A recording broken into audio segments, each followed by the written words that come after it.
Bonjour, donc aujourd'hui on va continuer. Comme c'est indiqué dans le document, et contrairement à la dernière vidéo, on a modifié quelques petits détails, pas grand chose, hein, on a modifié essentiellement l'intensité de la lumière, on a rajouté des paramètres, hein, donc les paramètres de couleur, qui sont assez explicites, enfin dans la doc c'est bien expliqué. Et on a modifié notre spotlight numéro 1.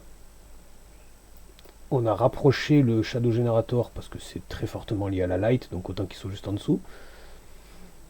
Et on a rajouté un deuxième spotlight. Voilà. Donc l'idéal c'est d'en mettre un. L'idée c'est d'en mettre un vers les cages rouges et les cages vertes.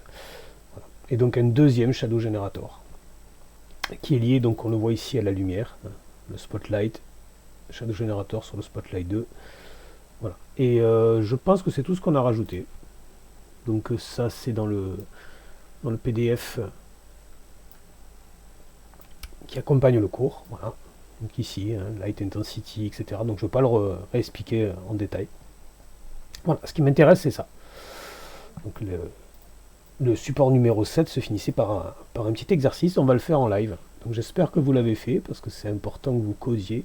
Le copier-coller, j'avais expliqué, c'est sympa, mais il faut de temps en temps, si on ne code pas soi-même, on ne prend pas l'habitude, et le seul moyen d'apprendre à coder, c'est de le faire. Petit détail dont j'ai parlé dans la vidéo précédente, il faut éviter quand on fait des new vectors 000, il y a déjà des constantes pour tous ces trucs là en fait. Même celui-là, il y a certainement des constantes up. En fait, il y a des vectors qui existent déjà en statique dans Babylon.js pour faire ça par exemple. Vector 3.0. Voilà, ça évite de créer des vecteurs pour ça. Alors dans les init, c'est dommage de le faire, mais c'est pas très grave. Par contre, dans les updates, il ne faut surtout pas faire de new vector. Voilà. Ce serait quand même dommage de ralentir le système. C'est quelqu'un qui m'avait fait la remarque sur un forum sur le jeu Arkanoid, parce que chez lui ça ramait un peu à cause de ça. Je le faisais dans l'update, donc 60 fois par seconde je faisais des new vectors, ce qui n'était pas terrible. On va éviter donc. Voilà, donc là on va commencer par faire ce qui est demandé dans l'exercice, c'est-à-dire file, new text file, et on va appeler classe curling stone. Donc le but, ça va être de gérer. Alors on va faire tout de suite ce qu'il faut. Export default curling stone. Voilà, ça c'est fait. Donc maintenant, vous devriez être habitué. D'ailleurs, c'est à se demander, vu qu'on tape toujours la même chose, si on ne devrait pas faire une classe par défaut. Ça ressemble beaucoup systématiquement x, y, z et scène. On pourrait faire une classe entity en fait, hein, et tout dériver de cette scène, cette classe là.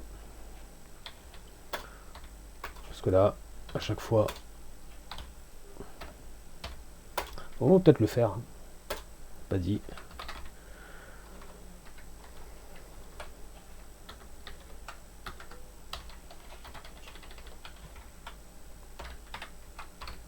Voilà.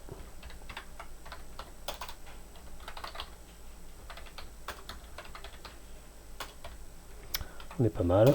On sait qu'on a toujours besoin d'un update. Et on a toujours besoin du init. Et on sait aussi qu'il y a de fortes chances pour qu'il soit asynchrone. Et tout ça, là, franchement, en dehors du fait qu'en plus il n'y a même pas de spécifique à Babylone, là on le voit, c'est pas spécifique à Babylone, ici qu'on a un delta time.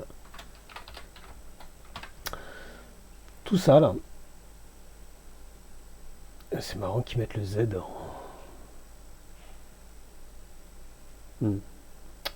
Peu importe. Donc tout ça on pourrait le mettre dans une entity en fait, parce que systématiquement on reprend tout ça. Bon, là je vous avoue que on va sauvegarder, déjà c'est pas mal. Donc on va se mettre en curling stone.js. Voilà. On est bien. Allez, c'est bon. Donc, deuxième truc qu'on va faire, on va dans le game. On cherche init game. Il est là. Et c'est parti. Donc, this. notre hashtag curling stone égale new curling stone. 0, 0, 0. On va pas la mettre à 0, on va la mettre à 1 en hauteur.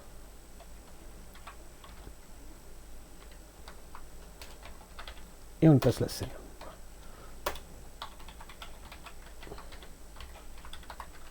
On initialise. Ok, et dans l'update, dans le game loop, update game, ici, on a un delta, player update.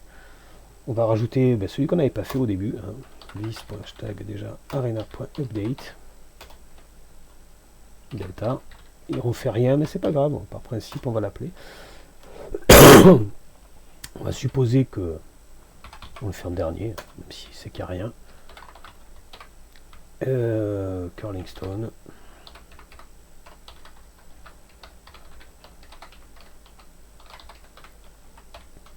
Voilà. Et évidemment, il manque un dernier détail.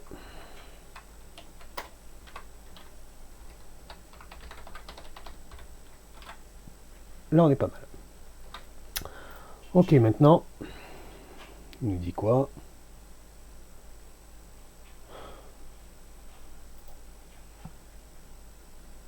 Petite erreur sur le...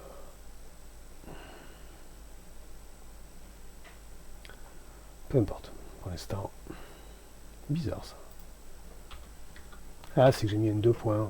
On voit pas. Je comprenais pas trop le... Ah, l'écran distant, on voit pas bien. Voilà, donc ça c'est bon. Ok, rien, il n'y a rien de spécial, mais au moins ça fonctionne.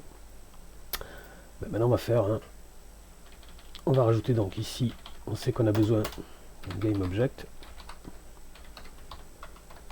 On va avoir besoin de la physique. Donc, tout ça, en fait, on pourrait effectivement considérer que c'est une entité et faire une classe générique et ne pas le redéclarer à chaque fois. Donc ici, on peut faire un... Soit on l'affecte, et on a vu qu'à chaque fois, je faisais un transform node et que systématiquement, je faisais attention à mettre la position. Donc je crée un objet comme ça, là, transform node, et après je faisais un set, je faisais un position, je faisais this.position. Ben, on va l'éviter justement, parce qu'on a tiré des conclusions de ça. C'est pas propre, on va pas le faire comme ça. Dans l'init, ici on va pas toucher déjà, on ne change pas sa position, on ne le mettra à jour que si on fait l'init. Donc ici, c'est parti, on va charger le mesh. Alors on a fait un scene loader point import mesh async. Donc on a vu parenthèse meshes name tous route URL oui, et ici on va mettre un curling stone modèle URL et vis.scene. C'est résulte ici. Bien entendu, curling stone modèle URL, on va le déclarer tout en haut. Import from /assets models curling stone. Voilà. En théorie, si on teste là, ça devrait déjà fonctionner. On va juste faire un truc en plus. Console.log result. Je sauvegarde.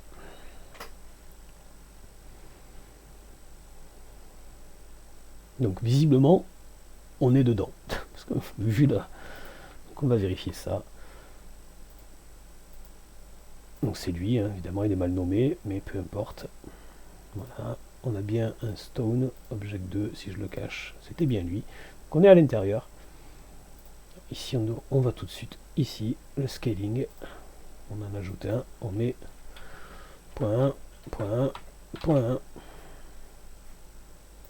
On enlève l'inspecteur, on voit qu'il est à côté, et qu'il est vraiment très gros. Pardon. Donc, on va aussi regarder la console, qui m'intéresse. Ici. Alors, j'ai une promise, effectivement, parce que j'ai oublié un truc tout bête. Comme c'est asynchrone, si je fais pas de await, il me renvoie la promesse de la fonction. En gros, il me renvoie une fonction qui va plus tard potentiellement être envoyée sous forme d'un callback qu'on pourrait gérer avec un point ven, par exemple, ceux qui connaissent. Et j'ai pas envie de le gérer comme ça. Await, j'attends. C'est pour ça qu'on est asynchrone. On va vérifier aussi que dans notre game, on a bien fait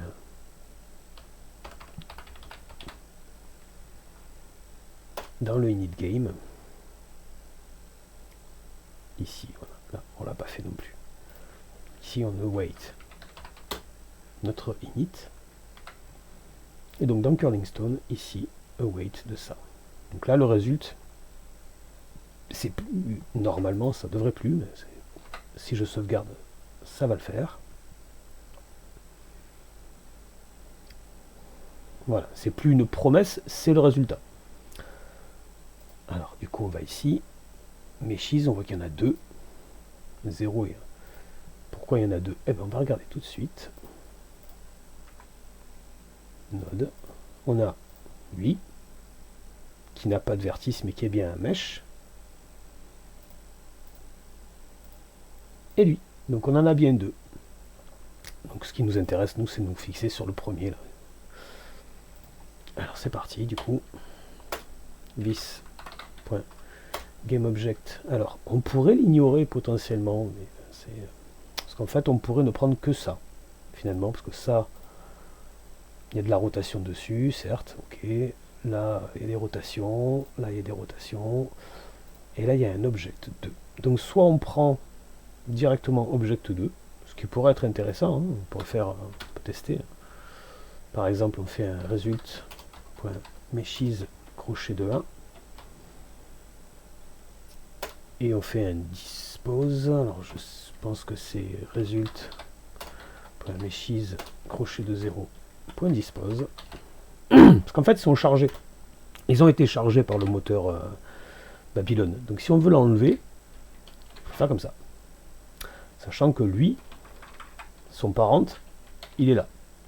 Donc a priori, ce serait peut-être judicieux de désactiver son parent avant de le supprimer. Je pense. Voilà. On peut essayer comme ça déjà. En fait, on n'a pas besoin de ça, et de ça, et de ça. On va voir. Je découvre parfois en même temps que vous. Ce qui me paraît logique, pas forcément. Donc c'est pas mal, ça fait la même chose a priori. Si on va dans l'inspector, on voit bien que mes nodes, il est là, ici. Voilà. Il est à la racine, directement. Ok. Donc c'est pas mal. Alors du coup on pourrait commenter un peu ce qu'on fait. Ce serait pas plus mal, mais bon, peu importe. Donc this scaling scale in place. On a dit que 0,1 c'était pas assez, donc 0.05. On sauvegarde.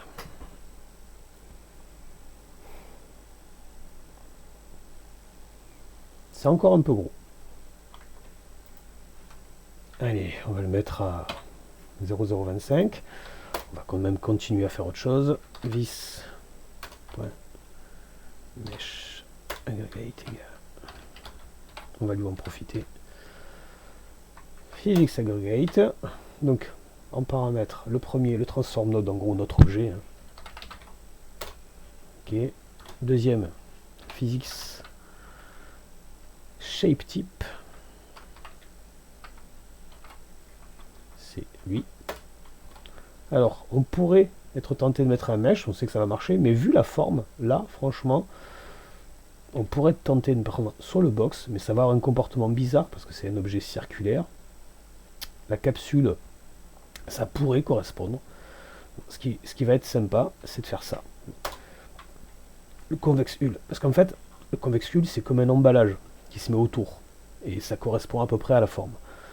Donc on va voir si ça suffit ou pas.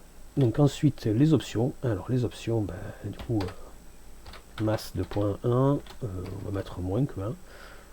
Alors, du coup, je sais qu'on a la réponse à ça. On revient dans Game, et on avait ici déclaré au départ, il était ici le box debug. On avait mis un physique grade dessus, on avait mis ça. On copie ça. Ça allait très bien, donc on va le récupérer. Hop. Voilà. Donc on a une masse de 0,25, friction 0,05, restitution 0,3. On n'oublie pas le petit point virgule qui va bien. Et ben c'est tout, on enlève la console.log. Pour l'instant, sauvegarde.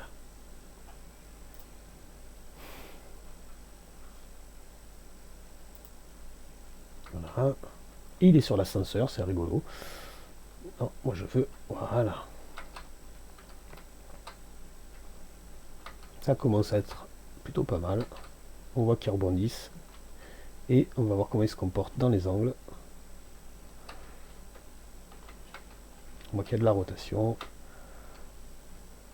Ça commence à être marrant. Ce qui m'intéresse, c'est qu'est-ce qui se passe. Voilà, si je me mets sur lui, hop, il rebondit sur moi. Est-ce que je peux sauter par-dessus? Oui. Ce qui est intéressant, en dehors du fait que je m'amuse, ce qui est intéressant, c'est ça. Voilà. Donc on retourne voir. J'enlève l'inspecteur. Et on retourne voir l'objet. Et on voit que il était plutôt pas mal. On voit qu'il l'a bien entouré. Et c'est là qu'on va pouvoir vérifier les différents types de... Donc ici, par exemple, convexe hull, ben on met capsule, par exemple. On sauvegarde.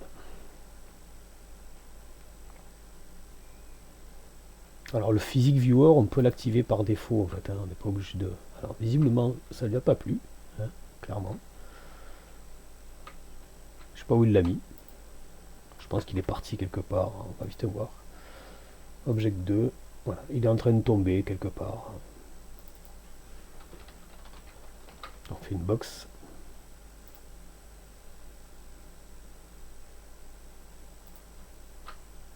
Voilà, là c'est une boîte. Donc ça va pas faire exactement ce qu'on veut. Mais c'est pour vous montrer qu'on a plein de choix possibles. Voilà. C'est pas terrible, hein, on est d'accord. Mais voilà, on comprend mieux comment se passe la physique derrière du coup. Là on n'est pas vraiment dans du circulaire. Alors, bon, voilà, c'est un comportement surprenant. Des synchronisations entre ce qui est réellement calculé par le moteur physique et l'apparence, parfois ça peut être un peu gênant.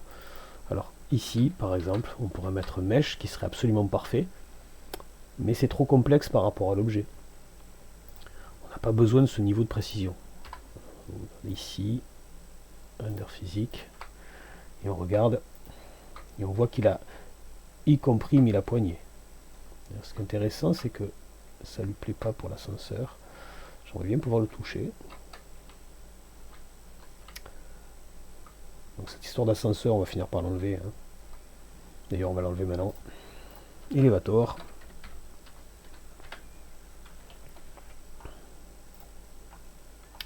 Il est où? Il est là. Elevator. Position Y. Position. On va pas faire ça.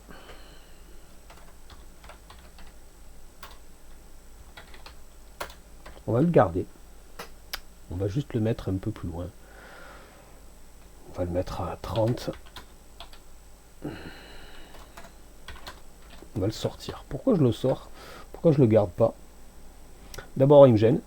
Mais je sais pas si je vais pas m'en servir quand même plus tard. Donc il est quelque part. Je sais pas où. Vers là-bas. Mais peu importe. Et visiblement, le mesh, ça a des effets secondaires surprenants. Alors peut-être que parce que je ne l'ai pas mis assez haut, il est en contact avec le sol. Donc ça, c'est facile à vérifier. En dehors du fait qu'ici, on se rend compte que ces coordonnées-là ne sont utilisées nulle part. Donc, on va déjà faire ça, ça serait bien. Vis.GameObject.Position.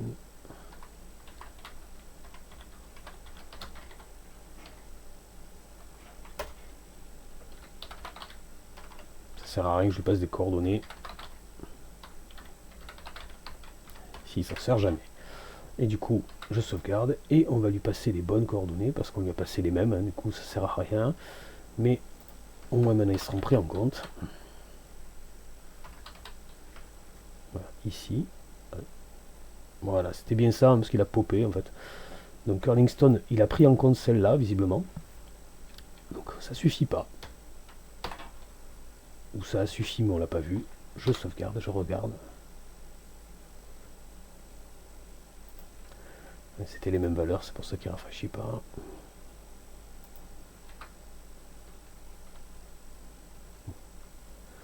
Donc c'était bien ça, il était juste à 0,00 et comme le sol est parfaitement à 0,00 ou légèrement au-dessus, bah, du coup il y avait un conflit au niveau de la physique.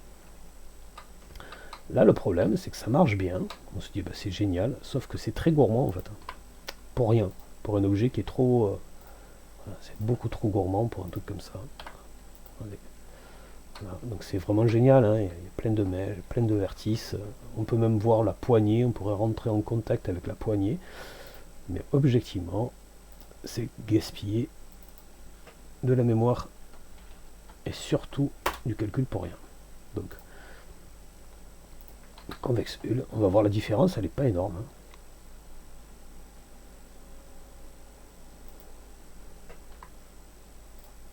Physique. Désolé, je parle pas beaucoup, mais je suis encore bien malade et j'ai bientôt aller bosser. Arrêter la vidéo. On voit que c'est suffisant en fait. C'est pas beaucoup moins de vertices, mais je suppose qu'il a fait un calcul optimisé. On pourrait utiliser un mesh simplifié. Je pourrais lui donner un mesh sous forme de disque. Donc comme on avait fait avec le player, on avait créé une capsule et on lui a demandé de faire une capsule dessus. On aurait pu ici créer un disque ou créer un cylindre et lui demander de calquer ça de calquer son convex hull dessus.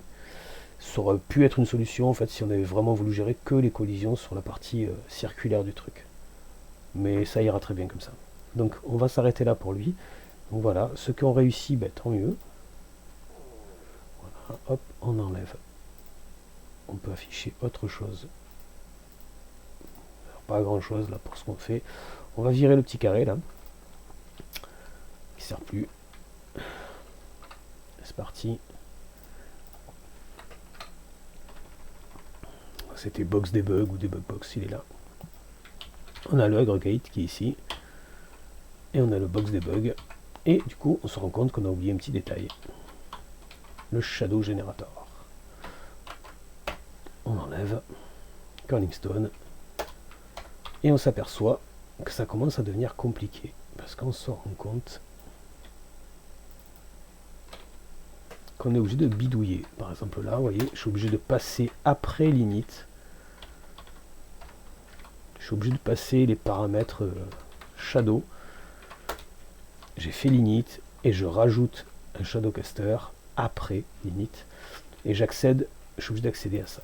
Alors, heureusement, il s'appelle à peu près toujours pareil. On voit que c'est l'intérêt d'avoir gardé une certaine uniformité.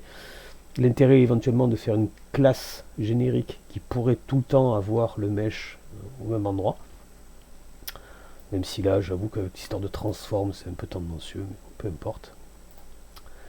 Du coup, tout ça, là, ça commence à m'énerver. Donc on va commencer à gérer un game manager ou un global manager plutôt, qui va s'occuper d'héberger le shadow generator et ils seront accessibles à l'intérieur des différentes classes. Et donc j'aurai plus à faire ça ici, mais je pourrais le faire dans l'init de chaque objet. Et j'aurais pas besoin de le passer en paramètres, y compris celui-là de paramètres, la scène. Pour l'instant, on va sauvegarder. On voit si le shadow a fonctionné. On voit pas bien, hein, mais on suppose qu'il y a un shadow. Et du coup, si on voit pas bien et qu'on la voit jamais, ah si, ça y est, voilà. J'allais dire on peut l'enlever, mais non, là c'est bon, on le voit un petit peu là. Parce que concrètement, si on voit jamais l'ombre parce que c'est éclairé systématiquement de dessus, bah, ne la mettez pas. Ça sert à rien de faire calculer des trucs si c'est pour rien. Si l'ombre est sous l'objet, aucun intérêt. Alors on ne va pas lui mettre un récif shadow, parce que pour l'instant on n'a pas d'objet qui pourrait lui caster de l'ombre. Mais s'il s'avère que ici par exemple, dans la partie supérieure là-bas, potentiellement il pourrait y avoir de l'ombre, on pourrait éventuellement lui demander de recevoir les shadows, mais ce serait un peu trop. On est bon. Voilà. On va maintenant s'occuper des managers. Donc les managers, c'est pas bien compliqué. J'en avais fait déjà un énorme pavé pour expliquer l'intérêt des global managers, des singletons et autres. Donc c'est parti. File, new text file. Et là on va l'appeler global manager. Donc, on va pas mettre l'export tout de suite parce que c'est une classe un peu particulière.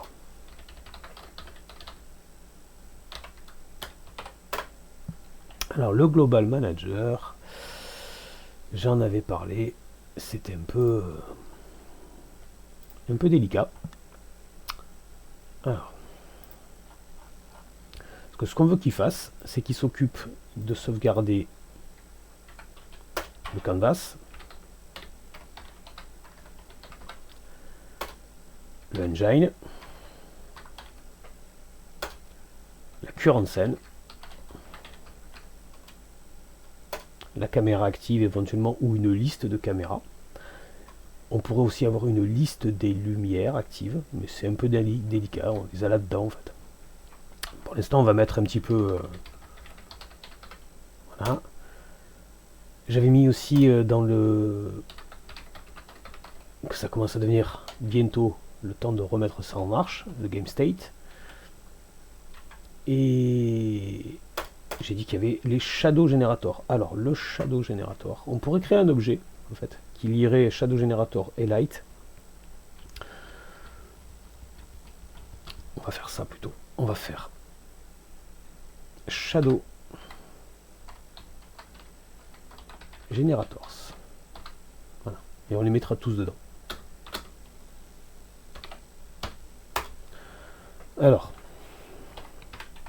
on va les mettre en privé. Pour l'instant, ne sachons pas. C'est très tendancieux en fait parce qu'on pourrait faire des getters, des setters. On va faire simple. On va faire simple pour l'instant. On compliquera peut-être. Par contre, ce qui est compliqué, malgré tout, ça va être le... Donc le setup, ça va. Init, pardon. On va lui penser deux choses. On va y arriver. Donc this.canvas. Canvas. Voilà. Si je fais ça,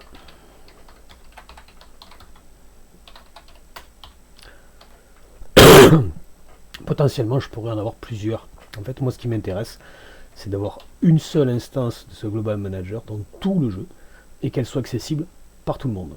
Je ne vais pas refaire l'explication sur comment on fait des singletons en JavaScript. D'abord, c'est pas ma spécialité première, et puis il y a plein de polémiques sur ce truc-là, parce qu'il y a plein de manières de le faire.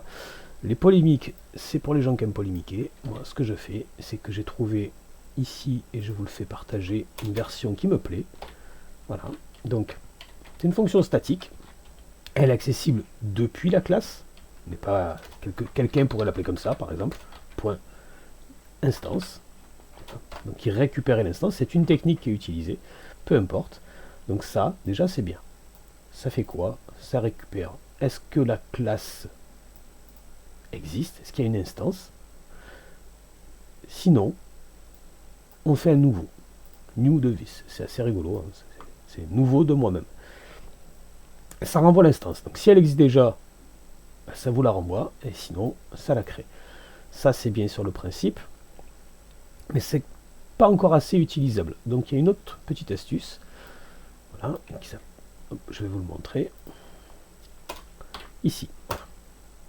Donc ça, ils utilisent la propriété destructuring du JavaScript moderne. En gros, ça veut dire que la variable instance est extraite de cet objet. Et donc en gros, de ça. On récupère uniquement instance. Ça c'est bien. Et à la fin, on n'exporte pas default global manager, on exporte juste instance. Mais comme on veut en plus, on peut faire comme ça, hein. Hop, pour faire ça propre, comme ça, et comme ça. Voilà. On exporte instance en tant que le nom de la classe. Ce qui va nous permettre de faire des trucs rigolos.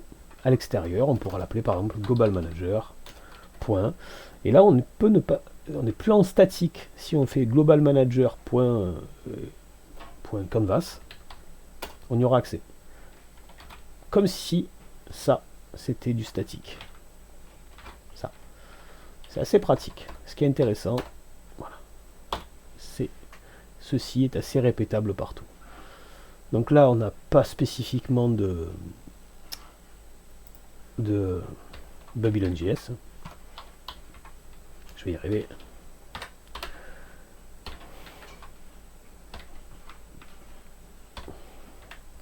Voilà. Donc on va prévoir, éventuellement, on pourrait faire des getSet, par exemple. Donc, par exemple, ici, on va faire un getScene. J'ai dit que je les mettais en statique. Je l'ai dit que je les mettais en public, donc pas de raison. Donc là, il nous embête parce qu'il ne sait pas encore si on est en JavaScript ou en TypeScript. Donc on sauvegarde. Global manager.js. Voilà. Cette fois, il dit plus rien, il voit qu'on est en JavaScript. Ok, on retourne dans le game. Et on est ici. Start. Dans le start, ici. Dans le start, on fait un init game. Ok. Descend. Init game ici. Alors, déjà on instancie Avoc, c'est bien. Game scene et on fait un create scene. On va revoir un petit peu tout ça parce que c'est un peu... c'est pas top top. Alors, le premier truc qu'on va faire, c'est que Avoc, init game, ça me va. Pourquoi pas? Le Avoc, il est dans le game, il n'est pas dans la scène. Pourquoi pas? Par contre, ici, on a un create scene qui crée plein de choses. Et cette manière de faire, on va peut-être un peu la changer. Donc, on va aller chercher dans create scene la partie où il crée vraiment la scène, c'est-à-dire juste ça. On voit encore ici qu'il y a du Avoc et du enable physique. On va juste sortir ça, voilà, la scène elle-même.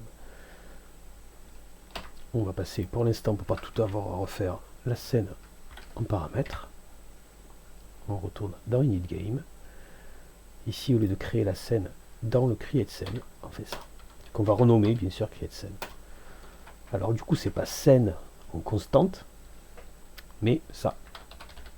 Global manager .scène égale. Donc là, on lui dit qu'il est là. Voilà, global manager.scène. Et à partir de là, il est accessible partout. Ok, donc on va juste faire un truc. Global manager.init. On a dit qu'on lui passait le canvas et le engine. Alors le canvas, je ne sais même plus si on le passe. Pas vraiment besoin d'ailleurs. Ici, voilà, il est là. Donc on pourrait l'initialiser ici. Donc, hop, on arrive là. Constructor. Global manager.init. Parenthèse, on va y arriver. Et là on passe canvas, engine. Au moins lui, c'est fait.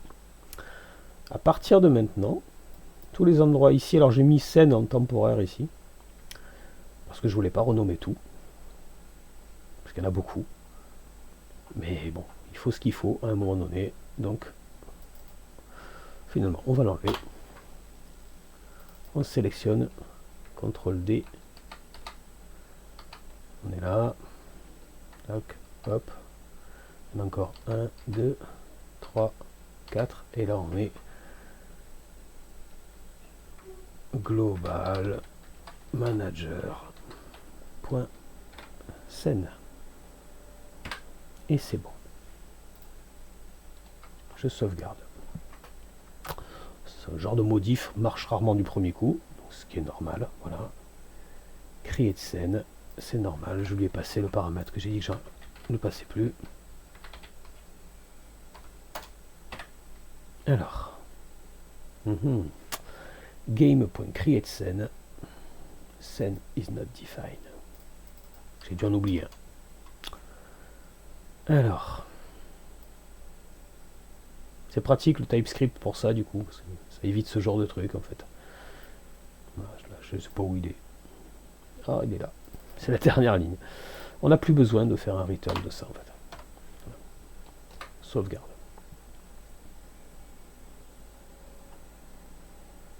Alors, maintenant, get animation group by name, player init.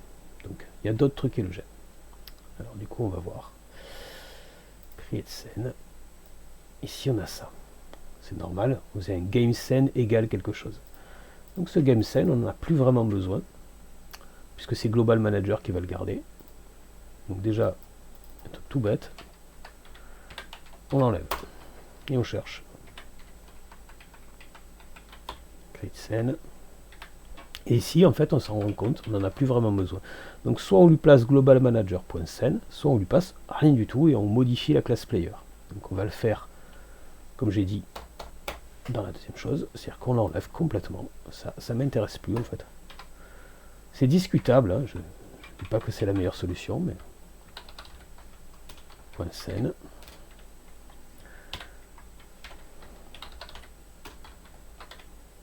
Voilà, sachant que là on n'a qu'une scène dans ce jeu, donc ok. Et dans Arena, ici, il ne reçoit plus ici la scène. Il n'a plus besoin de la recevoir. Il n'a plus besoin de la stocker non plus. Donc on l'enlève. Là c'est Global Manager.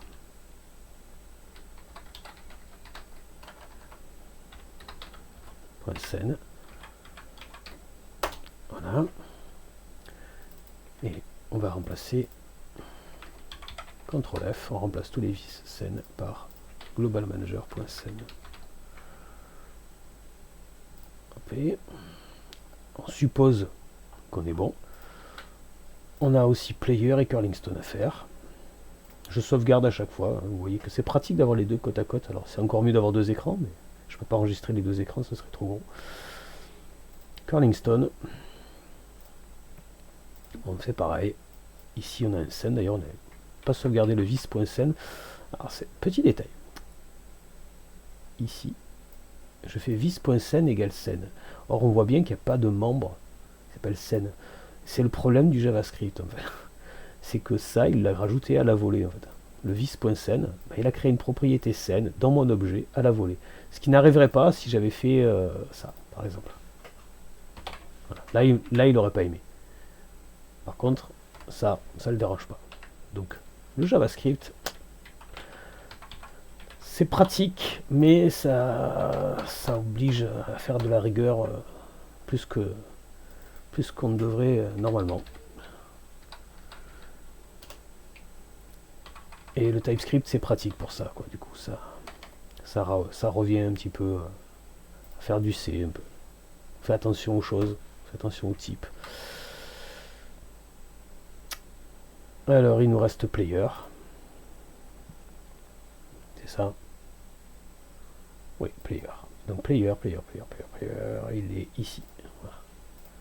Et donc là, pareil. Donc, scène, on l'enlève. On l'enlève du constructeur. On l'enlève d'ici. Normalement, le seul endroit où il pourrait être utilisé en dur, ce serait là, mais c'est pas le cas. Et donc on peut faire un CTRL F et je remplace tous les vis.scène par des global manager.scène. Je sauvegarde. Ah, je vais faire l'import d'abord. Voilà, il l'a fait là-haut. Voilà. Je sauvegarde, avec un peu de chance, il n'y en avait pas d'autre. Et voilà. Donc là, on est fonctionnellement comme avant, mais on a accès maintenant à Canvas Engine. Alors, j'ai mis current scène. On va mettre scène. On va mettre caméra pour l'instant. On va simplifier un peu, je modifie au fur et à mesure. On pourrait les initialiser par défaut parce que c'est pas terrible. On va faire ici directement. Non, c'est bon. De toute façon, ils sont par défaut undefined, c'est très bien. On est pas mal là. Donc, il va nous falloir un input manager et pour le reste, ça devrait le faire. Input controller. Alors, l'input controller, c'est lui qui va remplacer ce qu'on a dans notre game ici. Ça là. Les input map, CTRL F, tout ça là. Tout ça, on va avoir besoin de quelqu'un qui le gère de manière externe. On va pas gérer les inputs dans le game, mais dans une classe à part. Classe pareil, file, new text file, on va partir de global manager. On va partir de global manager parce que ça sera aussi un singleton. Donc, CTRL C, file, new text file, en CTRL V, on renomme ça.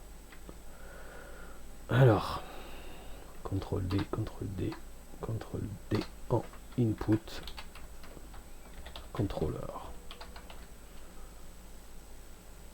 Voilà, c'est très bien, input controller. Le input controller n'a pas besoin de tout ça. Il a besoin par contre des input maps et des actions, donc on va aller les récupérer dans le game. Ici ils étaient input map. Voilà, ils sont là. CTRL X. Fonctionnellement on va faire la même chose, donc on peut récupérer du code. CTRL V. Là on est pas mal. On pourrait éventuellement gérer le gamepad, mais prendre un risque le jour du concours de supposer que les personnes ont une manette, ce serait un peu dangereux. Donc on va pas le faire. Ensuite, ici, on n'a clairement pas besoin de ça. Donc init. Et on a peut-être, a priori plutôt, besoin d'un update ou d'un end update. Ou late update, peu importe. On verra. Je prévois large. Donc l'init, l'init c'est ce qui est fait ici. Donc CTRL F, input map. C'est ce qui est fait dans le init input ici. Et init input, il fait quoi? Il fait tout ça. On prend tout. On vire init input. On vire init input ici. On est dans init game. Init game. Init game. On a un global manager. Create scene. Et ben on va faire un input controller. .init. On verra plus tard. Ensuite, on arrive ici, et dans le init, je colle tout ça. Alors, du coup, ici, le R pour Global Manager. Ouais, si je sauvegarde pas, au bout d'un moment, save, input. Il dit qu'il fallait sauvegarder dès le début, c'est mieux. Global Manager, sauvegarde. Les key types, c'est ça. A priori, tout va bien. Je sauvegarde. Je retourne dans mon game ici. Ici, lui, il connaît pas ça. Maintenant, il connaît. Ensuite, on continue à chercher CTRL F, input map. On avait ça, vis.inputmap. Du coup, c'est pas vis.inputmap, mais input-controller.inputmap.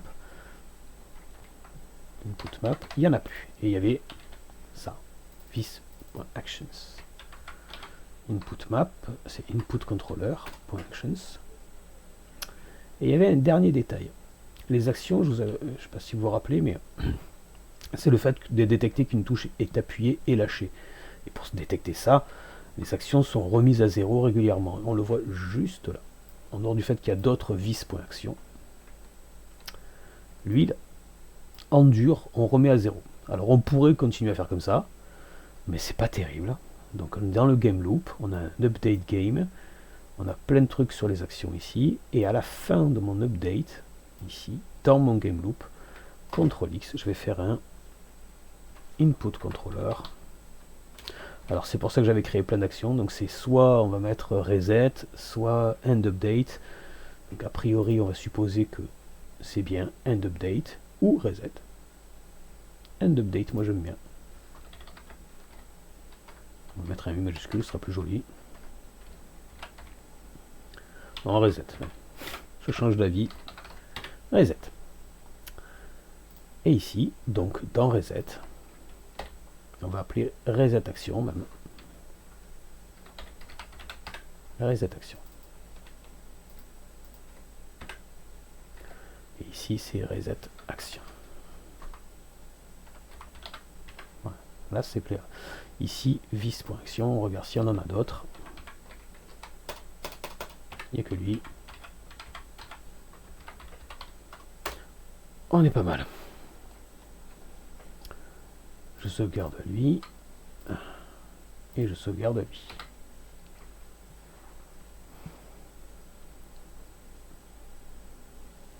Donc, je peux de nouveau bouger.